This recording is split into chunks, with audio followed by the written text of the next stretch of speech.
the Fibber, McGee, and Molly Show.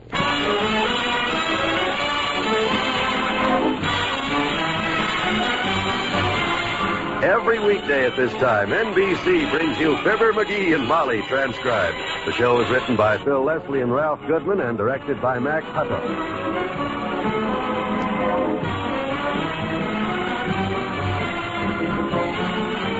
We'll join Fibber and Molly in just a moment. Motorists, here's a thought for you. About 38,000 people were killed in traffic accidents in 1953, according to the National Safety Council. Now, wait a minute. Don't just toss that off. It can happen to you, unless you take extra care to prevent traffic accidents to yourself and others. For one thing, you might bear in mind that almost two-thirds of all drivers involved in fatal accidents were violating some traffic law. Courtesy, caution, and common sense help prevent accidents. Respect your traffic laws, signs, signals, and road markings. Make courtesy your code of the road. Remember to dim your lights for oncoming cars and for a car in front of you. If you've ever had someone's light staring at you from your rear view mirror, you know it can be just as blinding as if he were coming right at you. Just think of it, 38,000 people killed in a single year on our streets and highways. It's high time America awakened to this grim fact and did something about it. That means you, Mr. Driver, slow down, be courteous, and respect traffic regulations.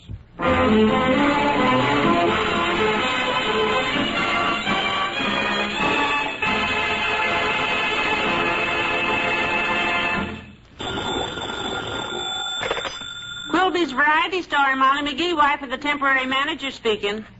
Oh, hello, Miss Quilby. No, McGee isn't here right now. He went out about 9 o'clock with a toy drum and 2 sticks and said he was going to drum up some business. Well, it's been pretty terrible so far today. I sold a box of thumbtacks and 2 handkerchiefs so far. Yes. Oh, just a minute. Hang on, Miss Quilby. I have a customer. Good morning, ma'am. May I help you?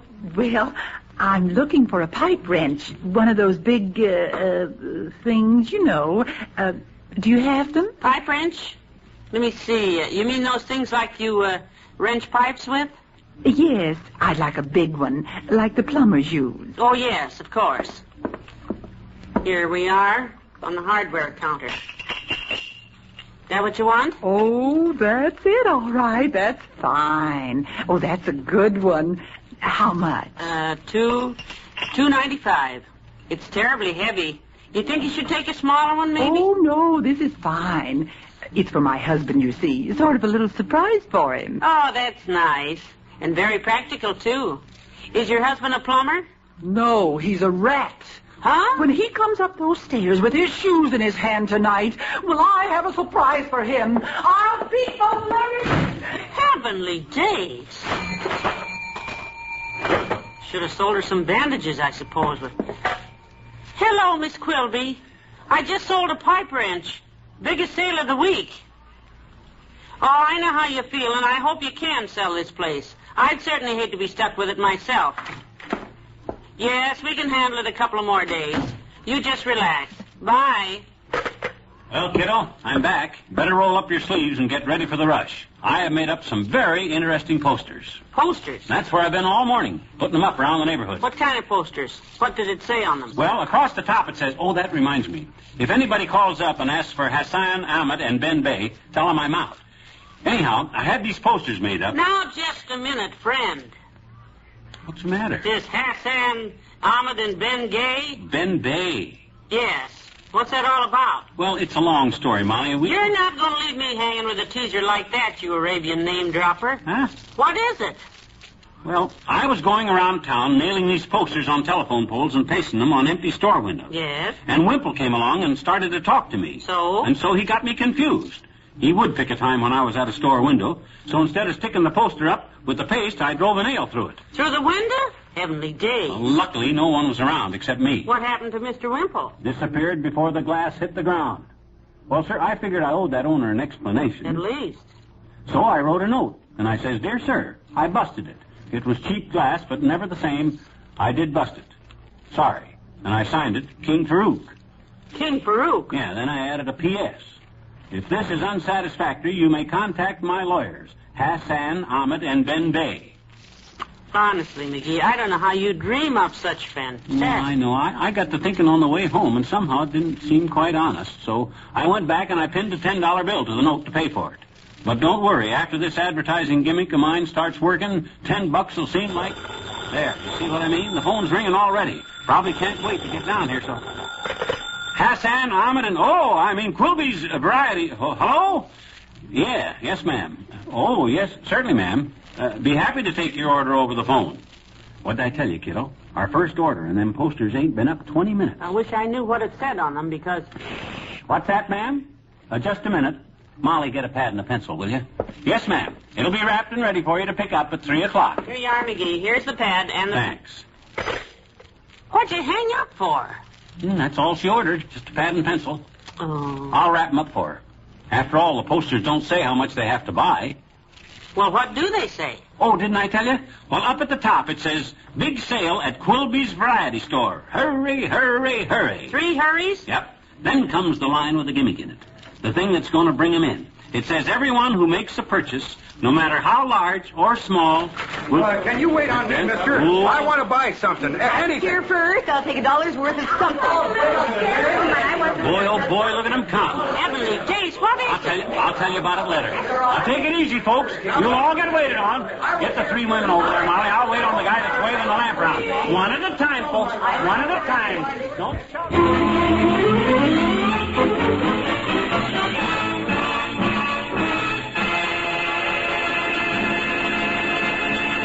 Back to Wistful Vista in a minute. Freedom to worship in the church of his choice is the heritage of every American. Do you, as an American, exercise that right by attending your church regularly? Everyone needs the comfort and inspiration of religious faith. Faith helps hold our families together. It builds moral and spiritual character, and it creates the spirit of brotherhood on which democracy depends. All of us are aware of the important role played during the war by chaplains of all faiths in helping our soldiers adjust to military life. Faith and worship are of vital importance to the moral fiber of America. It was the need to worship which drove our forefathers to leave their native lands and come here. And the need of strength through faith is no less today. Today, perhaps more than ever before, there is a need to turn to a way of life based on the enduring principles of religion. The religious institutions in your community need your interest and support. To face the problems of the present and the future, America must be morally strong, and that moral strength comes through worship and faith. Go to church this week and take someone with you.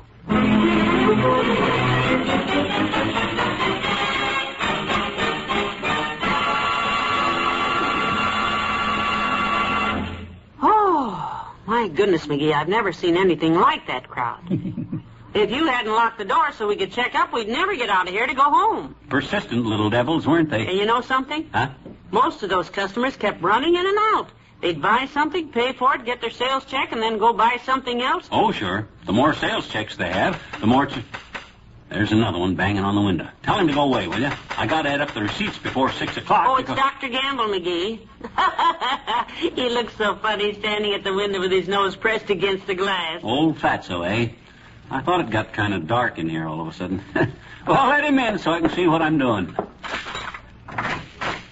Come in, Dr. Gamble. Hiya, Molly. What the dickens goes on over here, anyhow? Wallace Whipple told me he walked past here an hour ago and nearly got trampled to death in the crowd. Yep. What crowd, for Pete's sake?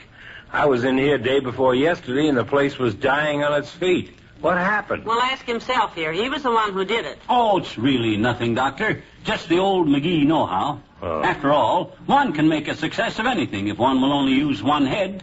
You mean... You mean one's head. Leave him alone. He knows what he means.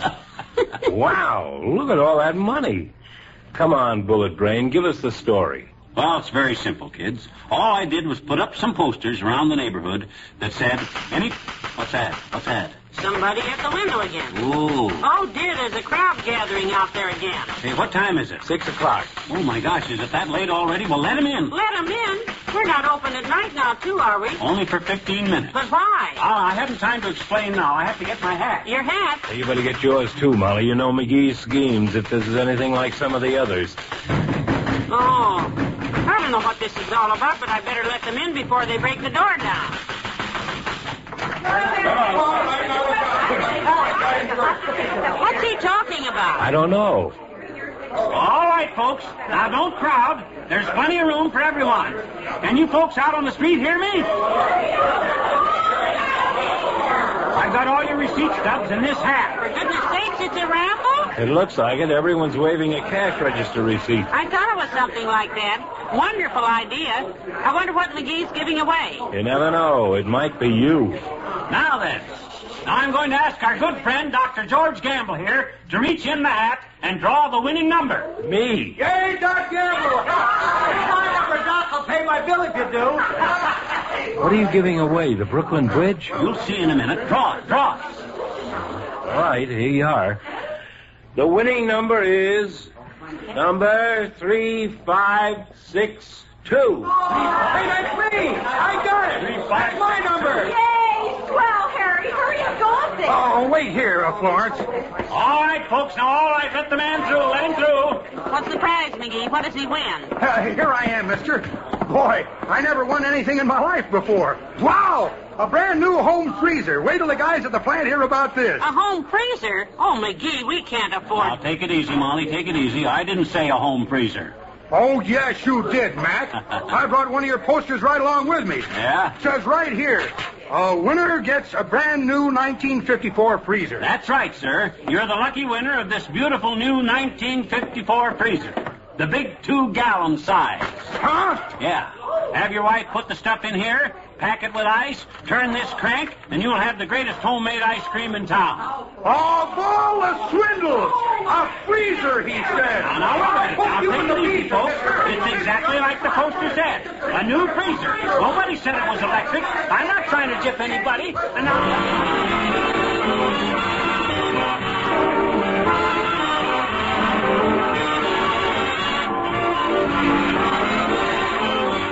Fibber and Molly will be right back. I'd like to take a moment here to call your attention to the great radio entertainment that awaits you this weekend right here at the NBC spot on your dial. When it comes to downright fine radio listening, you'll find it on the NBC radio network this weekend. There's the NBC Symphony Orchestra, Jimmy Stewart as the Six Shooter, the NBC Star Playhouse, and dozens of other superb programs. Why not look in your newspaper's radio log for the listing of programs carried by this station over the weekend? You'll find more than enough programs to keep you enjoyably entertained, and all of them at the NBC spot on the dial. Next Monday evening, enjoy the music of the Railroad Hour with your host, Gordon MacRae. Listen to the superb music of the Voice of Firestone and the Telephone Hour. You'll agree that Monday night means magnificent music when you tune to this station. Throughout the week, NBC brings you entertainment both day and night to keep you amused and pleased. Make it a point to keep your dial set to the station where you hear the 3 chimes. They're your invitation to fine radio entertainment.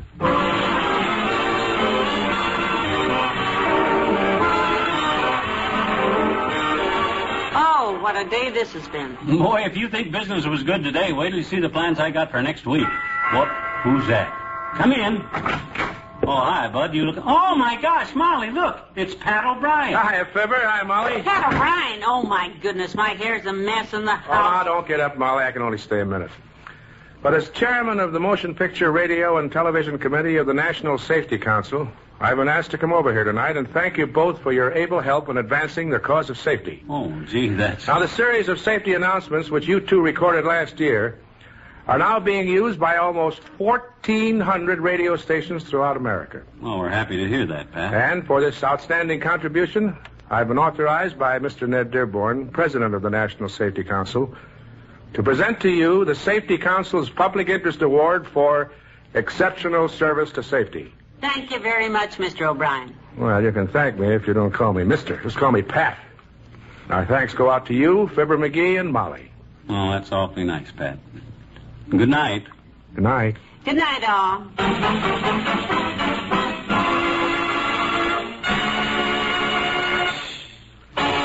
NBC has brought you the Fibber, McGee, and Molly program transcribed, with Bill Thompson as the man, Arthur Q. Bryan as Dr. Gamble, and Elvia Allman as the woman. Others in tonight's cast were Dick Ryan and Natalie Masters.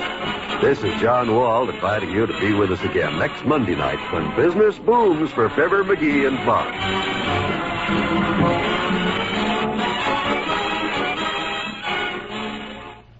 Here, listen to Washington tonight on...